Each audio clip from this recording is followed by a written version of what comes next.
sure that our sovereign capacity is developed and respected.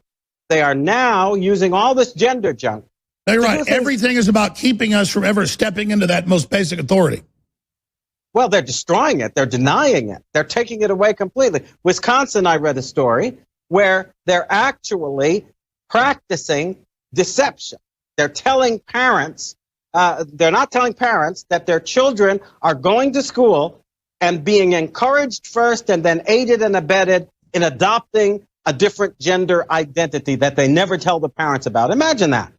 And they're it's unbelievable. It's not just physical rape, it's spiritual and psychological rape. And then you've probably talked a lot about these efforts to promote transgender story hours and all of this sort of stuff. What's that really about? What it's really about is turning the children over to these folks who are essentially grooming them to no longer accept the authority of their parents or the reasonable authority of science or anything else in society, to follow their whims. And people who follow their whims can then be manipulated by those same whims. And therefore, you are actually empowering the government to fashion little automatons. It truly is monstrous. Of these kinds of satisfactions. So continuing along this line then.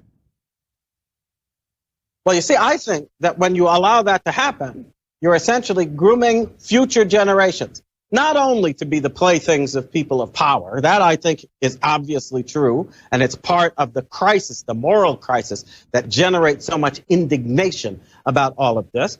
But you're also grooming them to essentially rely on the government's formation of their own sense of who they are. A sense that, by the way, is not supported by science, not supported by objective fact, and therefore they'll be entirely dependent on government fiat, government laws, government support to support the fantasy identity that they've created for themselves. That's right. Only government can enforce the fantasy land. Say again? Only government and the state can enforce the fantasy land. That's right.